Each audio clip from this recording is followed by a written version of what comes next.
We're very ready to point the fingers at the war, yet we're not willing to face where in our own families we are cutting people off at the knees. Our souls chose those family members so that our soul would grow in the way it was designed to. And so to run from those lessons and to call it spiritual is immature. My mother became a different person without me saying a damn thing. Just me shifting my energy, she completely changed. And I got my mum back. When we drop everything and come together, we realize that our hearts are all the same. The stories may be different, but the grief is the same. The joy is the same. What we feel in our hearts is the same. Life's not meant to be easy. It is supposed to be challenging. That's where we get our lessons. But it's like, what is your attitude to challenge? Our heart, no matter where it leads us, will evolve us into the most incredible human beings. Christina, hello. Welcome to the show. I'm so happy to have you here today and dive into so many beautiful topics to help humanity awaken. I think that that's really the theme of everything that we're going to talk about today and so much of the work that you do. But I really just want to start off by passing it over to you and hearing a little bit about your story and what led you to this work and this path of creating the Phoenix Humanities School. Thank you, Lilly. Thank you for having me. Great question. Look, if I think back, I think my passion for humanity and people and truth and freedom and all these sorts of things was very apparent really young. I can definitely remember, at school being very much fixated on wanting people to feel good and wanting to be the listener to the girl who was crying in the playground. And yeah, it was very sensitive to, people's emotions. And yeah, and then my sort of spiritual path really opened up at about 16 and yeah, just sort of started studying really intensely, probably too intensely, like hardcore ancient spiritual texts, like I really plunged myself in deep, basically just seeking love, like just trying to seek what is going on, what's happening here with humanity. And I'm really lucky to have had a path that has been very clearly mapped from the beginning. I've never needed to question where I'm going, what I'm doing. It's just always been very, very clearly laid out ahead of me. And yeah, I just kind of was guided to incredible teachers, an incredible organization where I facilitated sort of my own major healing and met my greatest teacher, Liz Gilbert Grant. She passed 4 years ago, but I met her at the age of 29 and just kept following my heart, Lily, and, ended up going to Peru and was adopted by the law keepers there. And my path has just really naturally rolled out where I've had incredible guidance. Like I cannot fault my guidance and the teachers, human teachers that I've had, and everything that they've passed down to me, I've been passionate in passing on to others, in that vein, like you said, of freeing humanity and activating humanity. And so, yeah, the teachings at my school, for the Phoenix Humanities School, are a blend of the lineage of teachings from my late teacher, Liz Gilbert Grant, and the earth-based medicine teachings of the Andean cosmology, a culture that I am, named an ambassador of by the wisdom keepers there. And so I sort of blend those two into a set of trainings and coursework at Phoenix. But really, I think my mama's love is what sort of guided me the whole way through. Like even as a 12-year-old, I was just so ready to be a mama. Like I just was like desperate to have children, really young, and was the local babysitter with all the babies on my hip. And my instinct, I guess, to love people like a mother, to like wrap them up and squeeze them tight metaphysically and have them know I believe in them, is the medicine, I think, like the number one sort of strain of medicine that I carry and that is carried through Phoenix. Just love people. I just love people lots and lots. I just think we're amazing. I just think humanity are just absolutely exquisite creatures, completely in love with people. And so that's what drives me. Yeah, I feel that deeply from you. And I think it's beautiful, especially right now with everything that's going on in the world and just the state of humanity itself. We've talked about how important this work is more now than ever. And I'd love for you to dive into a little bit like, what does restoring humanity mean to you? Why Mm. is this a global movement that you have co founded? That, like, why now and why this? Beautiful questions. I mean, the why now, I think the intention of the why now is not even really sort of so specific to now, in that we need it more than ever. But I think that this kind of movement toward restoring heart connections was apparent throughout all of history. I think that, the lines in families are very, very strong. And whether we like it or not, whether we're at peace with our family members or not, the ley lines that connect us to our blood family are incredibly strong, and stronger than the ley lines that connect us to others. And again, whether you like it or not, a lot of people don't like it because they're upset with their family members, and that's fine. But the truth is, those ley lines are incredibly powerful, and they do make up the fabric, the social fabric of our species. We are tribal creatures, and being very strongly connected to community, family firstly, community is what stabilizes our species. And it's, yeah, we've come very far from that. I think just simply because of a dire lack of true eldership, and guidance, especially in our modern society, which is egocentric. Yeah, we've lost our way a bit, where there's just so much estrangement in families. And I'm not here to judge that. I understand that there's a world of pain for a lot of people in between their family connections. But if we were to zoom out of the sort of the individual and personal story, and look at, the effects of, I guess, denying that estrangement is having an effect on our species, because, yeah, a lot of our families are just accepting of it. Oh well, that's just how it is. I haven't spoken to him for 10 years. F her, F him. There's a lot of that happening. And really, that is war energy.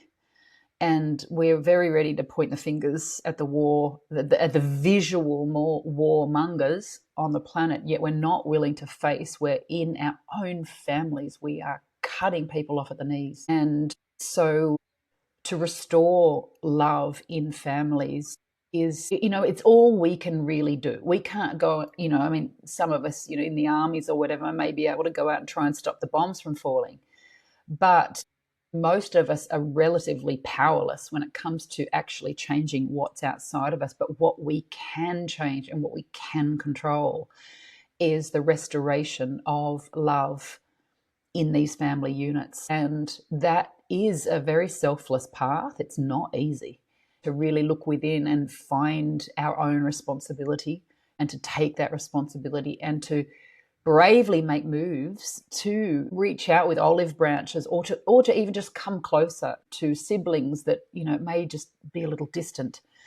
This groundwork, so to speak, I see it as groundwork, like this actual boots on the ground, restoring love in families is massive.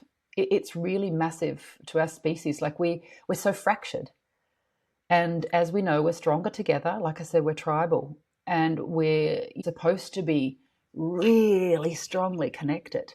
And I do sense that a lot of the rubbish that's occurring on the planet is taking its hold with us in our hearts and in our minds, because we are isolated from each other, and because we don't feel very strong and with a lot of support, or or a very strong sense of belonging. And so I guess it's the most natural result of the work we do at Phoenix. But even that is not so much the small picture, but there's a bigger picture to even that. Do you know that we restore love in families, again, for what that means for planet and species. So, I mean, we all love triumph stories, right? Humanity loves watching and feeling love and love happening. And when you're in the classroom at Phoenix and you are in real time watching family members drop the war energy and embrace each other after sometimes 10 or more years of not speaking to each other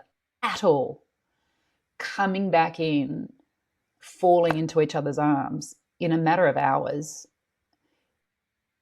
There's never a dry eye in the classroom. Like, we are all brought to our knees, and it's indicator time after time to me that this is what is most important to us. Like, this is what moves us so much as a species, is love winning. Like, love actually winning the day. So it may seem like humble work, but the ripple effects of it are massive, in terms of hope, even like real hope. Like, wow, love does change things. Wow, human beings can shift quickly. Wow, relationships can turn on a dime really fast. Wow, we can clean this up. That's kind of what happens, is we regain our hope that no, we can turn this ship around. But it's really in our own backyards that the work needs to be done. So we've all got work to do, me included. Like, we've all got work to do in our own backyards. And so that's, I guess, the simplicity of it, but the profundity of it as well. And yeah, so yeah, why now? Because as we know more than ever, humanity is fractured and in camps and in opinions and blaming and judging, and it's just so not our nature. And I see this all the time, and I know a lot of people listening who have been, and yourself, Lily, when we're in circle work, when we do group work with human beings, you see how swiftly we trust each other. Like, it doesn't take long at all for a group of so-called strangers to feel very deeply connected. And that, again, is an indicator of the truth of us, is that all this separation isn't the truth of us.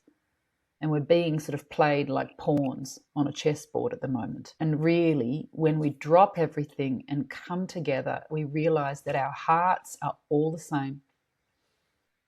The stories may be different. What happened to you is different to what happened to him, but the grief is the same. The joy is the same. What we feel in our hearts is the same. It just brings so much hope. Yeah. When we need It's it, unifying. that's right, it's unifying. And we need that right now. Like, the heart unifies, the mind separates. And we're just paying way too much attention to what's in our minds. Yeah. Yeah. I mean, I love the idea of, and I speak about this a lot too, of I think so many of us are so focused on the war out there, but really starting to look at, like, where do we hold a similar energy, even towards ourselves or towards each other, is really our work. And if everyone started there, then the world would look very different. And that is what we have the most influence over. And I'm curious to hear from you in terms of, because I love this whole, the approach of healing the family lineage is massive. And I've had such a journey myself. I actually just made a video of this recently where I was reflecting on my dynamic with my family, where obviously a lot of our triggers and our wounding starts within family. That's why I think it's the deepest spiritual work. But I moved through these three like phases with my family dynamics, where at the beginning of my spiritual journey, I had this like spiritual ego where suddenly I felt like I knew better and I could point out all their patterns and I knew what they needed to change. And it was this like me trying to impart my perspective on them, which obviously did not go well. And then I was humbled a little bit more, and but then I still didn't know how to approach it. I was still caught in my mind and what's right or wrong, and so I just kind of disassociated around them. Like I wasn't fully present, I wasn't living from my heart, but I also didn't want to fight back. And now the phase that I've entered, and there's still a lot of work to be done, but I understand finally, like something clicked, of just being in an energy of unconditional love and not trying to change anyone, not feeling superior in any way, because that is ego, and really just being in the love energy regardless of what anyone is doing. And how can I, like, keep my peace and stay grounded and not have to get triggered, but still be fully engaged in loving. And that has shifted everything for my in my relationships with my family. But I'm curious about your perspective, because what I notice in spiritual communities is that a lot of people have just found new family, which is beautiful, right? Like family to me doesn't even just have to be blood family.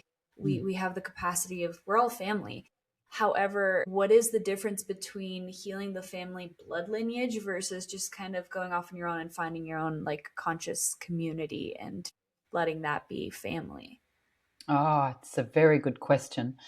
And, every step of everybody's journey is sacred. Do you know? Like, even, what you said then about the spiritual ego, I relate completely. My journey was exactly the same, Lily. I just thought I knew everything and was ramming shit down my family's throats, and that just created so much more difficulty and separation. And I look back and go, oh my God, how silly. But it was a part of the evolution. And so we can't wrong it or judge it or blame it. And the same goes for people that want to deny their difficulties with their families, their blood families, and opt for easy family, because soul pods, and that's beautiful to have people that really speak your language. That's wonderful. But that is not challenging. And to evolve, we must challenge ourselves. And to evolve in love, we must challenge ourselves. And the challenge, as you rightly said, is in blood family. Our souls chose those family members so that our soul would grow in the way it was designed to. And so to run from those lessons and to call it spiritual is immature. And it's okay, because we're all immature at some point, and it's not to wrong that. But as that wonderful expression goes, you think you're enlightened to go and spend a week with your parents or go and spend a week with your family. And if anyone can't do that or refuses to do that, that's where their lessons lie. Why? What's in there? Why won't you? Why can't you be present with your family with love? And I am not saying it's easy, because it's not. But evolution is not easy. And what we are sorely lacking in this society is true initiation and challenge. People want everything to be easy. They want all their relationships to be easy. So run away from the difficult, challenging, confronting ones. And again, that's, it's not holistic growth. There's denial happening. My teacher Liz used to always talk about, the energy of curiosity, and how being in a state of curiosity is a very, very powerful and wise place to be, with anything, rather than I know everything. I know what's happening between me and my mum. I know it's because she's got this baggage that she doesn't look at. I know, which is kind of how most people are approaching it. If they're denying their family issues, they think they know everything. And when we think we know everything, we're blocked to everything. And what we would encourage is just to shift slightly into a seat of curiosity, of, hold on, maybe I haven't got the full picture here. Maybe there's more. Maybe there's things I'm not seeing about myself, about my mother, about the situation, about the lessons. And just opening, to curiosity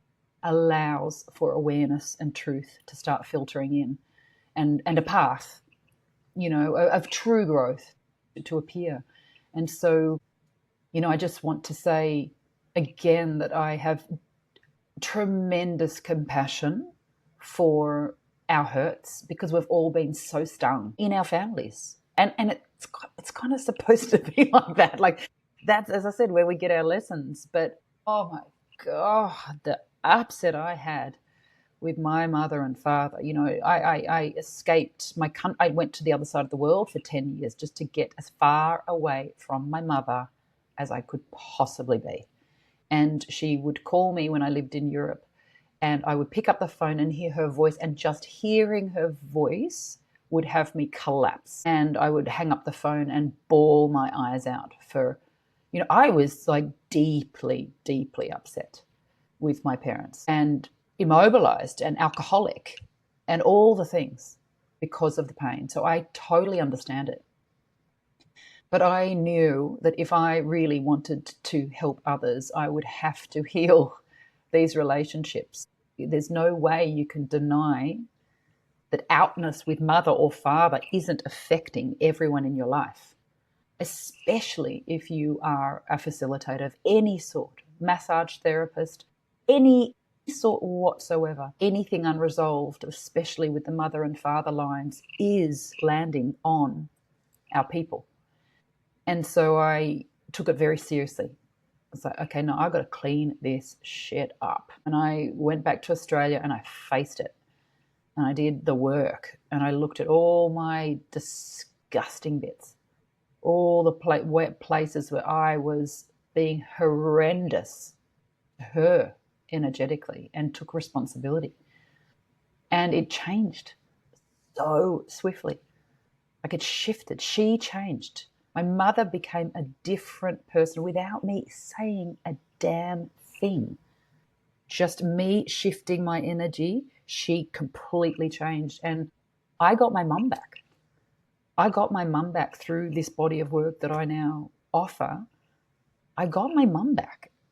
And I don't know if there's anything more valuable, on earth than a daughter getting her mama back and a mama getting her daughter back. Do you know, like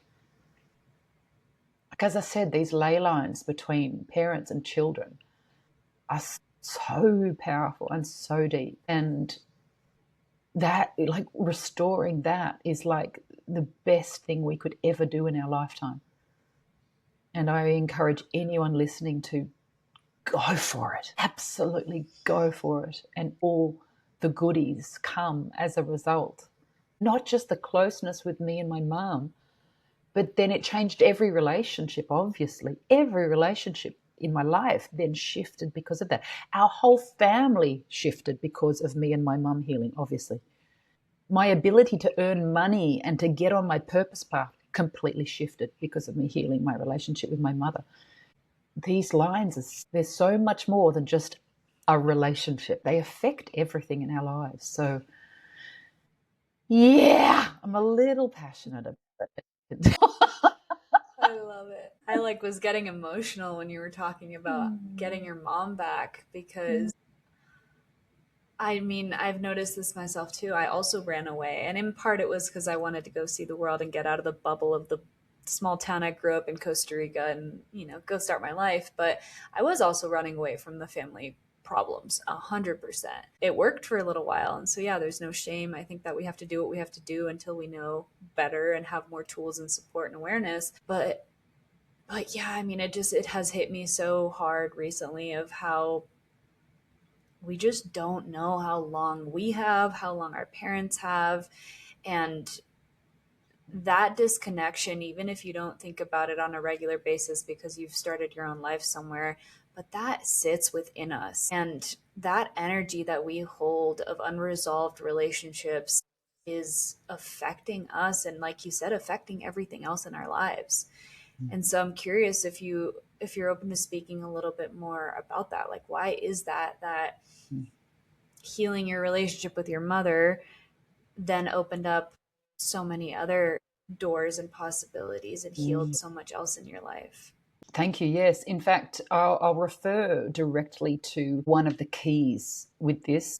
So, in our body of work, we have a training called the Humanity Training, which delivers 10 metaphysical keys or tools that unlock everything, really, places we're stuck in life. And one of the keys is called flows. And within that key, we sort of dive deeply into the fact that human beings are holistic creatures. We are not compartmentalized. So a lot of people think that our lives are compartmentalized, meaning I'm doing great at work, everything's going off at work, I'm doing really great over at work, but oh, my romantic life's in the toilet. And we think that these areas of our life are separate, but it's simply not the truth. And the truth is everything in our life affects everything in our life. And we have sort of exercises that we do in this course to actually give people a full blown understanding for themselves about that. And it bowls you over when you realize that we lok at what we call the lowest common denominator. And very simply put, that's sort of scanning your life and seeing what part of life is sorely lacking attention or satisfaction, or like where are you bottoming out, so to speak. And for some of us it's our social life, for some of it's our physical health, for some, whatever. We're all different and it can change week to week. But the idea is that whatever that lowest point is in your life, if we were just to focus on that and really invest energy, love, attention on that one area, what happens is it lifts all the other areas in our life. Yes or yes. And so if you were to apply that, and we do in the training, to your blood family, like who in the blood family, which relationship in the blood family is the worst right now? And again, okay, let's focus healing, love, attention on that one relationship. And for some people listening, and people in my courses can be like, yeah, but that person, I don't even know where they are. We haven't spoken in 20 years. Or that person's dead. How do I? Doesn't matter. It doesn't matter. You don't have to be in contact with them. It can be just flowing that person love, making a decision to find them wherever they are in the world, or making a decision to bravely just send a little text with a little love, or whatever you can do, does change all the relationships in the family, again, without you having to do or say a thing to anyone else. And so to revisit what you were asking about my mother, because my mother was my lowest point. It was really, it was, yeah, without a doubt. Me healing that just changed every aspect of my life. And it's hard to sort of, it was 17 years ago I did the course. It's hard to sort of say, oh, this happened and this happened, but essentially, and I'm sure you can feel this, like when we feel true relief or opening or healing occur in something that's been very hard for us, our outlook in all areas improves. We're just happier. You're like, oh my God, this can change. What happens is, for example, like when we head toward that lowest common denominator, or that relationship that is the toughest in our life, magic occurs in other areas, whereby like you'll start healing something with your brother, and then from left of field, you'll start getting job offers easily that you might have been really struggling to get. They'll just come filtering in. And then like chunks of money will come from over here. And then like all these wins and silver linings start pouring into your life when you face that place where you're the most stubborn, really, or the most blocked. Because as I said, we are holistic, toroidal, our energy field is toroidal, we're holistic creatures. And it's important to remember that, because as I said, a lot of people do sort of, like you said, they'll put the blood family in a little box on the shelf. Oh yeah, that's not affecting me. And it's absolutely rubbish. And I do want to sort of give people, and I'm sure your listeners already know this, but I feel it's important to speak really straight about the consequences, the possible consequences of ignoring those parts that we know we need to clean up. If we ignore them long enough, if we ignore, deep-seated upset and try and push it down long enough, it will metabolize into tumors. Dense emotional energy, if it is not alleviated and dispersed, will knit itself denser and denser and appear in the 3D. And that's what tumors are. That's what sickness is. It's dense emotional energy. That's all it is. And people, again, don't like to admit that. No, the physical body is physical. It's got nothing to do with emotions. It's got everything. Every illness is emotional. And so if we want to live healthy lives, if we want to have long, healthy lives, we got to clean up, these emotional areas. That's part of it. I see a lot of people doing all the things in the 3D, all the supplements and the biohacking and all this, yet at war with people in their families. And it's like, that's what's going to be making you sick. It's really that. And so, again, just to hammer home that we are holistic, that everything is affecting everything. And so, yeah, it so pays to be brave and to head towards those things that we've been denying to ourselves. It's, that is the hero's journey. Yeah. Yeah, I once heard Dr. Zach Bush, who studied chemo and cancer cells for a really long time, and he was talking about the analogy of how cancer cells, like a cell becomes cancerous when it becomes isolated from the whole, which is also such a analogy to our need for belonging and our need for community. And I think in our modern day world, it's everything is so do it on your own, independence, and I don't need anyone. And so yeah, I think I'm glad that you touched on that and really spoke to that and the importance of cleaning that up within ourselves and how it affects everything else, because yeah, that's how it works. We're energetic beings, and it's all connected within us and with each other. And so this leads me to, I mean, we've already pretty much been touching on this, but you call it the mind virus, right? And busting out of the mind matrix, which I love that terminology because I think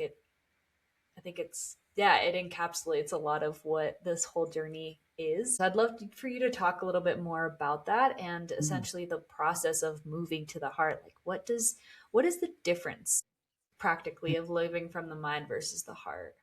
Great questions. Okay, so let's start with Wetiko. So, Wetiko is actually a Native American Indian term for this. I think I don't know the tribe actually. I've plain forgotten this moment. For this collective mental illness that we are experiencing, and I always like to sort of preface conversations like this that are sort of on the edge by saying, I don't really want anyone to believe anything I'm saying. I'm not sharing this because this is truth in the universe.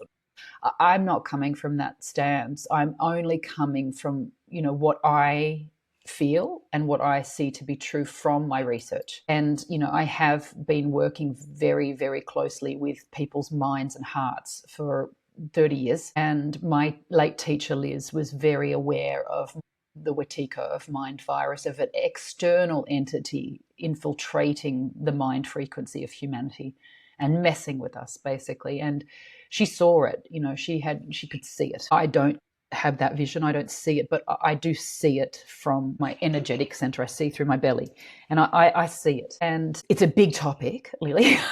It's a big topic. But very simply, it's that, as we all know, there's a lot of really negative stuff going through the mind. And for even for those of us that are, let's say doing well in life or pretty stable and able, let's say, we still have some really grungy, negative mind chatter going through. But for a lot of people who may not be doing so well, for whatever reason, the negative mind is vicious. It's not just, oh, you're not good enough, or, you can't trust men.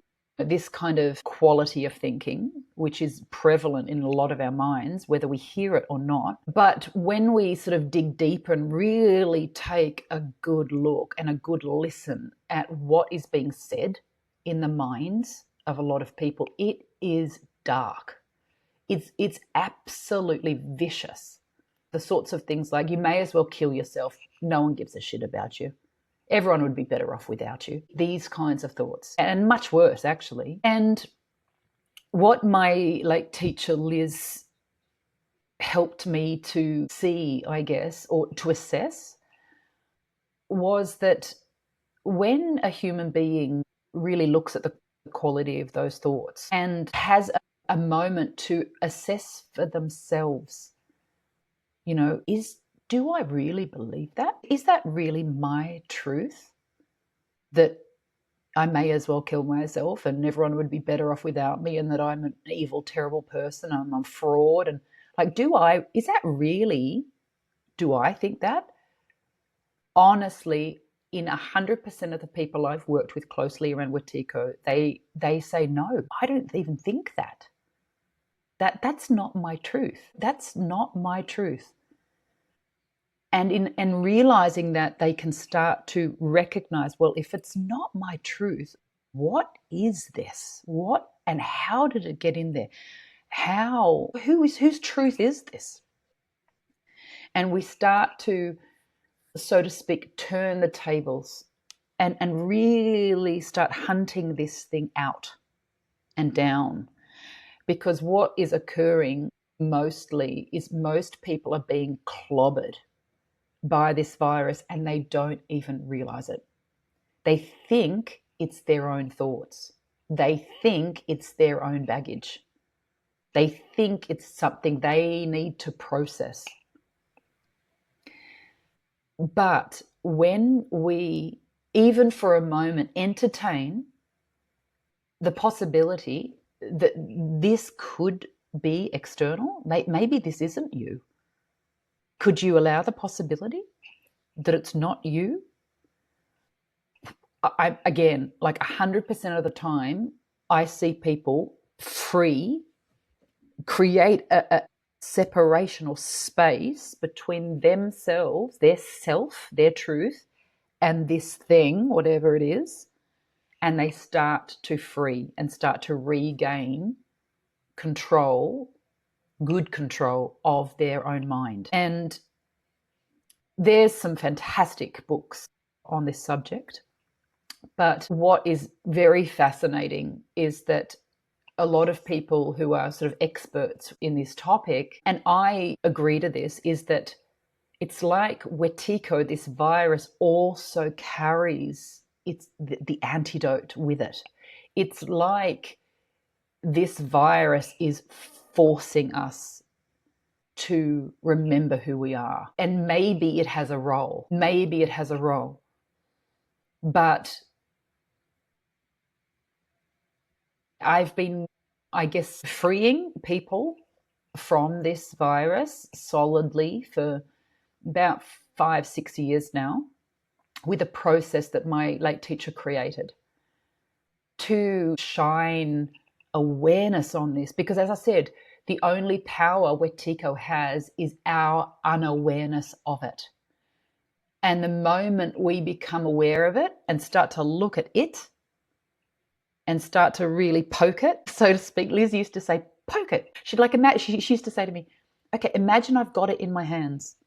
She'd sit in front of me and say, okay, Chrissy, there it is. Poke it. I'm like, what? She'd say, yeah, poke it.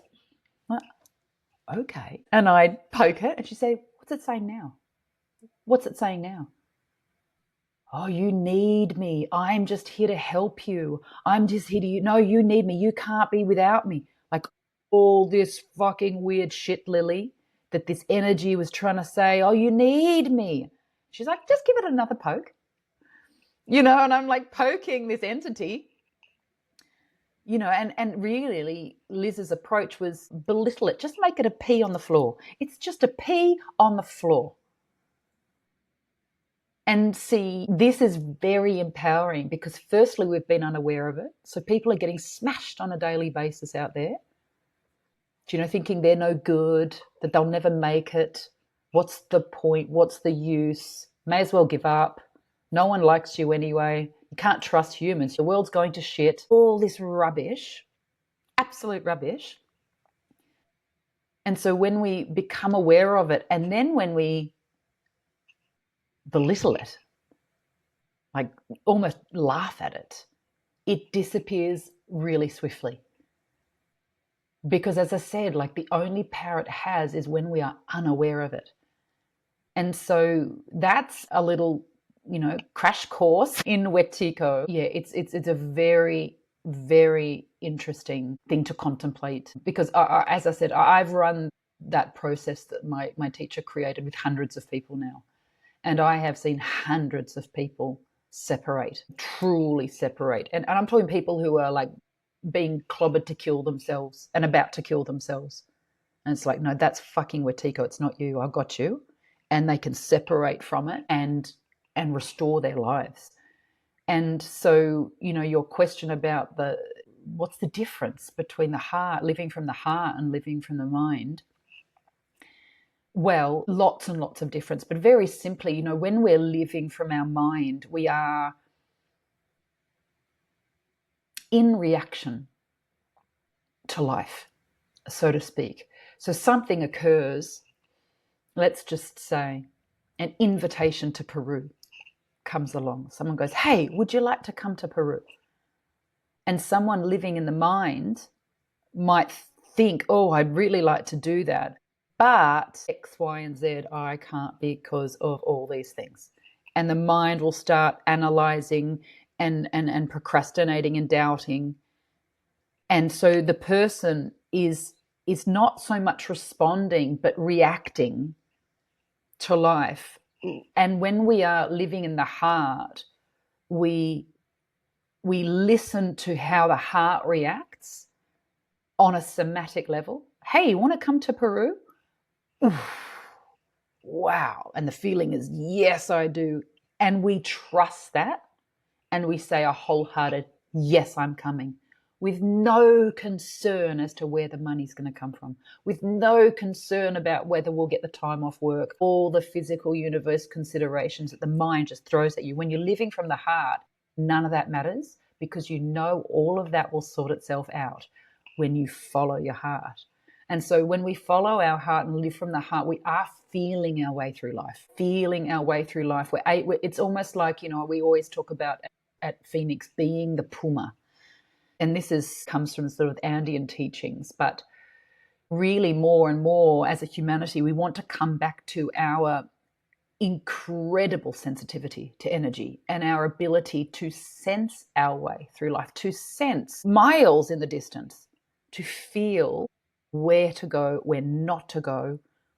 Like that's where we naturally guide life from. If you look at our indigenous people who have not been infiltrated with this reptilian mind, our indigenous, they are feeling the forest. They're feeling their way through life. They're not analyzing and assessing and procrastinating and doubting and judging and blaming like that. No, they are still behaving like pumas. They're still masters of sensing. And that's home ground to humanity. That's where we're supposed to be living from. That's how we're supposed to be guiding life. But we've been forced up into the mind over millennia. And so now, rather than feeling through life, we are assessing. And the nature of the mind is reductionist. It compartmentalizes, it pulls everything apart. Whereas the heart, obviously, unifies. It unifies everything. And if you were just to relate that to how humanity are doing, as we're saying, we're also isolated. We're also separate. Why? Because we're living through the mind that isolates and separates and judges and puts people in camps. And that's right and that's wrong. Whereas the heart just moves toward joy and beauty and togetherness, which is the antidote.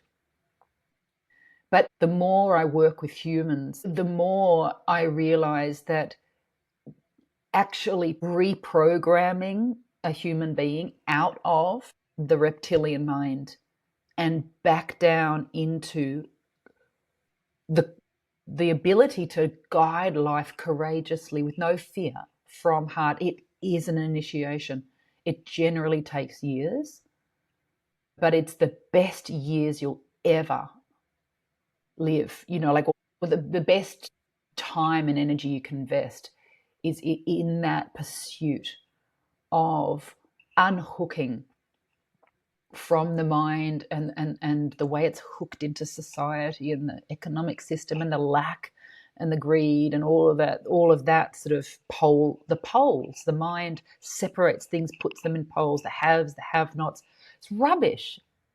Like, it's all total rubbish that we're hooked into, and seeing the results as a species. And yeah, so I think that's a very simple way to explain the difference between living, yeah, from the heart or living from the mind. And living from the heart is so much more fun. Like, it's a blast. It's a blast. Really living life from the heart. It's full-time adventure. It's full-time adventure with adventure mates left and right. Like, it's the blast that we all know life is meant to be. Yeah. You live like that, don't you? Yes, I would say so. I would say that's Yeah. been my training. I mean, there's always more. I'm Mm. definitely in a big initiation in my life right now to get to another level of that. But yeah, Yeah. that has been my training for a while and my focus. And Mm. yeah, and there's also such a mystery to living from the heart. That is, like, we think the mind likes to predict and try and control and, you know, organize, but I think when you're living from the heart, it's just such a mystery, but it's also synchronistic and plays out in such a more beautiful way than you could have ever imagined through the mind.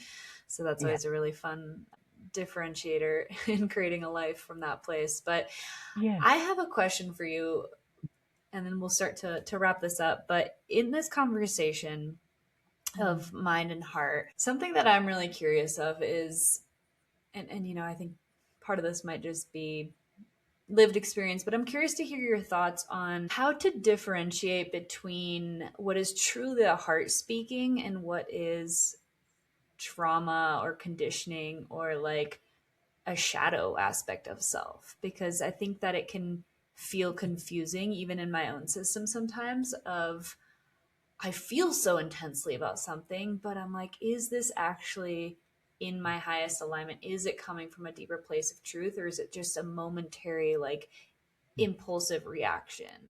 Yeah, it's a really good question. And I think that absolutely, when we are following a heart that has got a lot of upset in it, we can take ourselves down dark alleys or align ourselves in relationships that are not good for us, because our heart might be so desperate for love and desperate for validation, for example, that we get together with someone that's not honoring us. That's as an example. Yes, that does happen. Yet that is where the lessons are. And so the difference is, are we going to be conscious of where we're taking ourselves and learn the lessons when we fall over? If we are, then yes, our heart, no matter where it leads us, will evolve us into the most incredible human beings. It's not a matter of, will my heart take me down a good or bad path? It's, am I willing to squeeze the gold out of wherever it takes me and recognize that I took myself down there? No one's to blame. I took myself down there, my heart. What does this mean about my heart? And it's those difficulties that we run into that are the teachers. Do you see? So if we were going to stay in our mind and be fearful and whatever, we're not going to get the lesson, or we'll be taking the very long route round. We're better to be brave, follow the heart, even into places that burn us again, again, and again.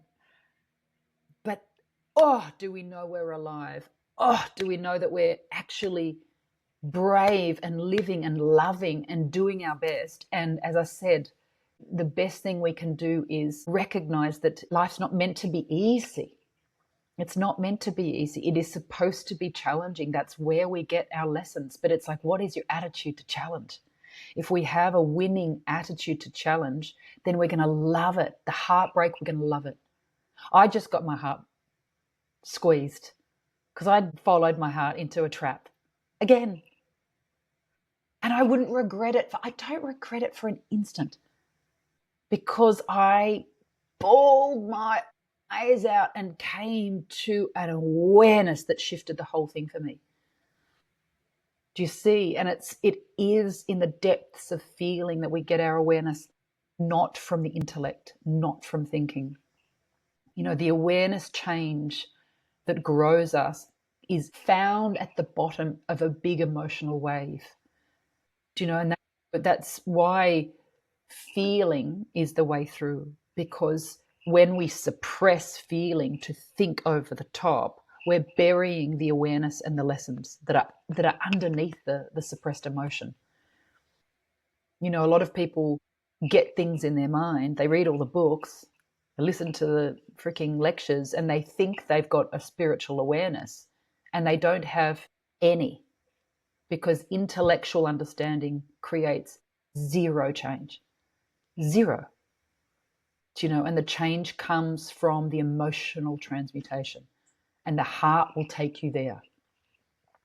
So follow the heart, even into dark alleys at times. Not that we would willingly take ourselves down there, but our hearts have been burned, and so they lead us to funny little lessons. But it's the swift way through. It is the swift way through. Yeah, I'm so glad I asked that. That's beautiful, and I can't agree more. I think that all the lived experience is the greatest teacher. Like, life is the practice, and I think that the heart will always lead us to, it might not be the perfect solution or circumstance that we imagine in our heads, but it always has so much value, and it's teaching us about ourselves. And I think that that's the ultimate journey of life, is to learn more about ourselves and follow that truth and live authentically. And that's really the path of the heart. So yeah, thank you for sharing that. And one more question before we start to wrap it up. And I feel like there's so much I want to talk to you about, but maybe we'll have to do a part two sometime. This concept of prayer as a dance. You shared this as a topic that you are that's alive for you right now, and I'm so curious to hear more about what that means. And then we will talk a little bit about the humanity training that you have available to people, and we'll wrap it up. Okay, thank you. Well, yeah, ecosomatics, movement as prayer, it's a topic that I have been passionate about all my life, I think, looking back, but I've only sort of had sort of language to put to it sort of semi recently, and that's thanks to one of my team members at Phoenix, Brittany Jane Laidlaw, who is a PhD researcher into the topic and really a pioneer of research in the West into the connection between us and movement and our energy and the health of the land, the health of Pachamama, of Mother Gaia. And this is something that is ancient, and our indigenous are all over it, they know all about it. But we are remembering it, those of us that have been somewhat disconnected from what we call country. In Australia, land is called country. When we're disconnected from country, we're coming back to this understanding that obviously we are connected, as you were saying earlier, to everything. And I've always known that, like, because I'm fascinated by dance, not as performance, but as prayer, as a song that comes through us, that is to offer to Mother Nature, to dance when you're alone as an offering. And I've been so fascinated by watching indigenous tribes dance and their dance and the movements. Like, I've studied it, but not from the mind. Like, I'm feeling the story that's being told, with particular arm movements, with particular movements of the body. I'm like receiving the story, in my body. And I've been passionate about that for a very long time. And I noticed that, especially when I work with Wachuma, the plant medicine, my body moves in ways freely that I've been able to understand were a conscious magnetic movement. So in the Sacred Valley, this kind of turned on for me about 15 years ago, where I was using my arms and hands to draw down or caress ley lines in the land, ancient waterways and ley lines, and in a way that acknowledges the water lines, with my love and with my light and energy coming through my body, because we are magnetic and electric beings. And in becoming much closer to Brittany over the years, and learning from her, being a student of hers essentially, and hearing her experiences in studying this and researching this with indigenous tribes around the world, it just floors you. It just floors you. I won't be able to tell the story perfectly well, but very simple version of it is that the whale populations south of Australia were dissipating. The whales weren't swimming along the ley lines, and the whales are keepers of ley lines in the oceans. They're so incredibly important. And what the tribe realized is it was because they weren't dancing.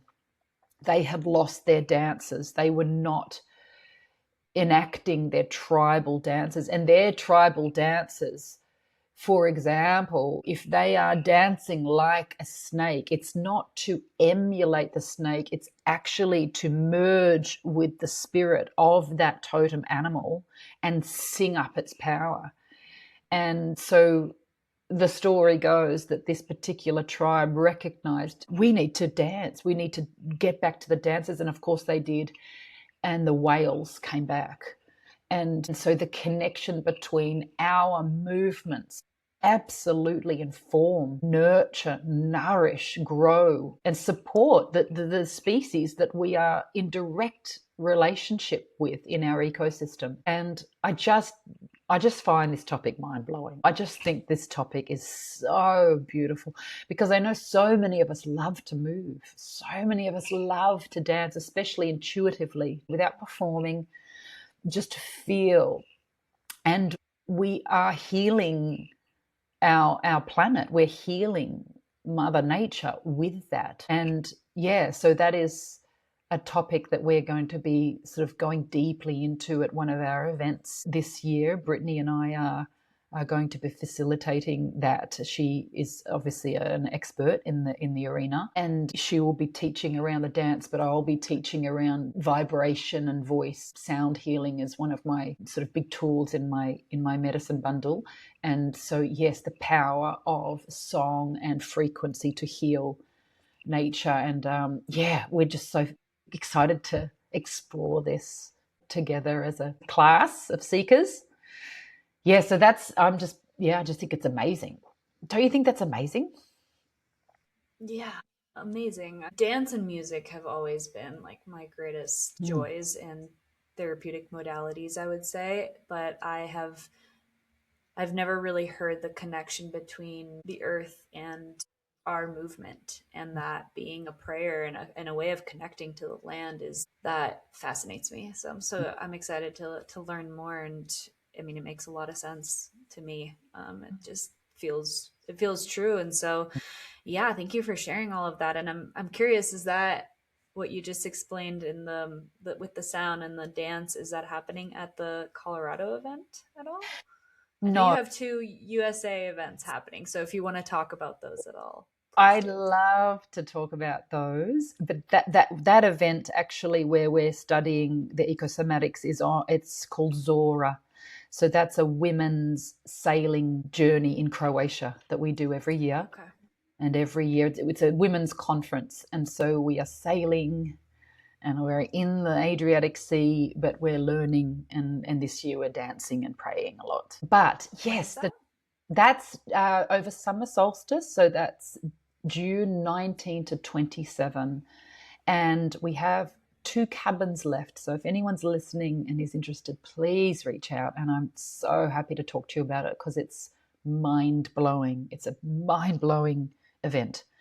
But what we're bringing to the States, And I'm so excited to come to America because I'm so activated when I come to America. Like the ley lines of America and South America, I'm just like, I'm full power on those lands. I've had a lot of seers tell me that I've, walked those lands a lot, and I feel it when I'm back. I'm like, I'm home. And so I'm so excited to come back to America. And yes, so we have two of the same event, just in different parts of the country. So one's in California and one's in Colorado. But this is the Humanity Gathering, and it's our most potent event. And I call it the flagship event or experience at Phoenix, because within that 7 days, we deliver this training, the Humanity Training, which is a seminar that I took 17 years ago, like I told you, and it completely changed my life and my relationship with my mother. But it's a seminar that's been running in Australia for over 45 years. And so it's not my body of work. I facilitate it now. I trained in it, but I was taught it by my teacher.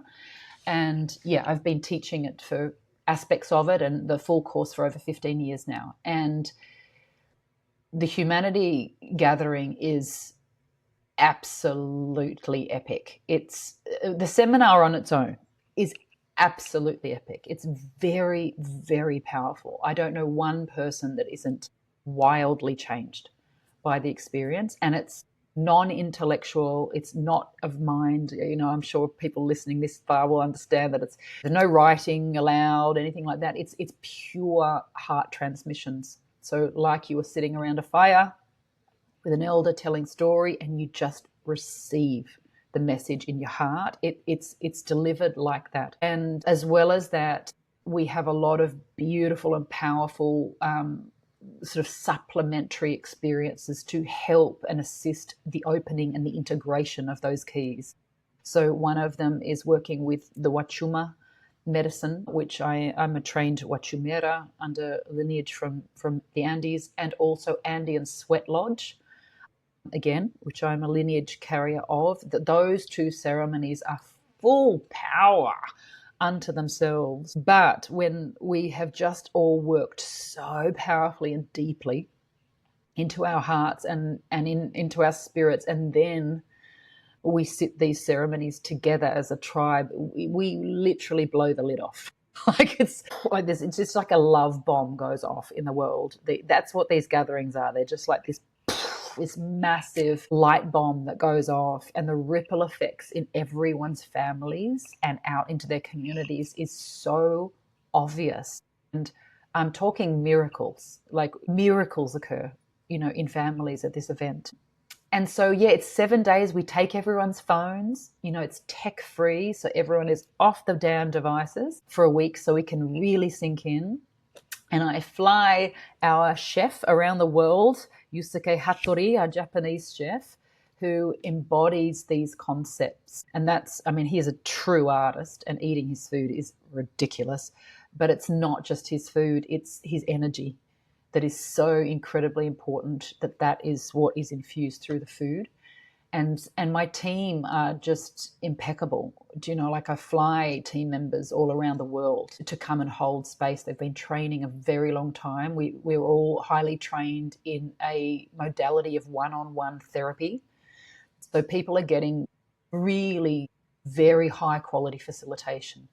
And one thing that is a resounding piece of feedback from our events is the safety. Like I've never felt so safe. Everyone says it. The safety is incredible. And we've worked really hard, Lilly, me and my team, to create an energy that is actually truly spacious, so that people's deeper stuff can come up and out in safety. And yeah, we dance. And we have music, and we'll go hiking, and, there's Qigong and yoga, and we laugh our heads off together, and we'll have fire, and, just all the yum, like all the yum. But really the investment in that seminar is, you can't put a price on that seminar. Like $100,000 wouldn't do it. Like to get those tools and those keys under your belt because you have them forevermore and you use them every day, and you are able to navigate life in a way that you never dreamed, where you can unlock stuck energy anywhere and free and move. And yeah, it's absolutely invaluable. And so I would just, as I said, I did this course 17 years ago and have never looked back. Like, it was the best investment I've ever made in my whole life, was taking the humanity training 17 years ago. Nothing has come close. Nothing. No shamans in the Andes, no plant medicine. Nothing comes at all close to the transformation available in this seminar. And so I just recommend people to bloody beg, borrow, or steal to get there. Like, just get yourself there. Find the damn money and get there, because you will thank me. People will be like, fucking thank God I came. And I know it's hard for people to understand, because there's so much on offer out there, and there's so many bloody retreats, and blah, blah, blah. So it's major oversaturation of offerings out there. But for anyone who is connected to Lilly and found themselves here, you're clever. You're sniffing out the quality, and this event is of the highest quality, honestly. And so I hope to see everyone there. Yeah. Yeah. Wow. Thank you. I mean, it's a full circle moment of like sensing your way through life. To me, that's always how I've made decisions about big investments in offers like this. And yeah, so to me, it's like for those who feel it, they will feel it. And I say, trust that. I know I'm feeling it. I'm like, you might see me there I because really want you to I'm, come, Lily. oh I, my gosh, I I'm like, really want you to. I feel you there, girl. I'm like, I'm Yeah. sold. Okay. Yeah, exciting. So I will absolutely put the link for those events in the show notes below, as well as the Phoenix Humanities Schools, because there's online courses too, right? For those who might not Correct. be in the areas, there's online offerings that you can look into. Yes, that's right. We do run the humanity training online, just in small study pods. We don't sort of set a date. We wait till a few people are ready, and then we jump together and we offer it online with individual coaching through the course. So yes, for those that simply cannot make an in-person event, like, just get the keys into you online. Honestly, so worth it. So worth it. Yeah. Thank you so I much, mean, that, Lily. of course. Thank you. And yeah, that's the beauty of nowadays. We have access. We have ways to do it. Find what works for you. But I really do believe, I mean, if after this conversation you're not inspired to dive into to any part of your life that feels uncomfortable, then I don't know. But I'm definitely inspired, and I'm sure a lot of other people are. So yeah, thank you so much, truly, for sharing your wisdom and your light and your love and everything that you have learned. It's been such an inspirational podcast, and I've gained so much, and I'm excited to share it with others. Thank you so much. I really appreciate the invitation, and I want to send some love out to Mason, who connected us. Yes. Bless him for connecting Mm-hmm. us. And Truly. it'd be Yeah. so beautiful to have you, Lily, with me and Mason in Sweat Lodge on country, Let's go. hopefully with some of your beautiful friends here. And yeah, Yeah. because I can feel, Lily, I just want to acknowledge you, darling. I just want to acknowledge you. You know, I can feel your sincere and genuine dedication to yourself and to truth and to humans. It's very felt. And I want to encourage you to bloody keep going, because you are making a difference. Absolutely. I see you, sister. I see you, Thank and you. I'm proud of you. I'm proud of you. Thank you Keep so much. going. That means the world. Yeah, I Good. won't stop. There's no alternative. It's just like when you know, and whatever it takes, as long as it takes, like this is the path. And so, yeah, I am inspired by women like you who have been on the journey for longer, and it just is so helpful to have conversations like this. Thank you, thank you, thank you. I will share all your info below, and as well as your Instagram and such, so people can get connected. Other than that, thank you everyone for tuning in, and we'll catch you next time.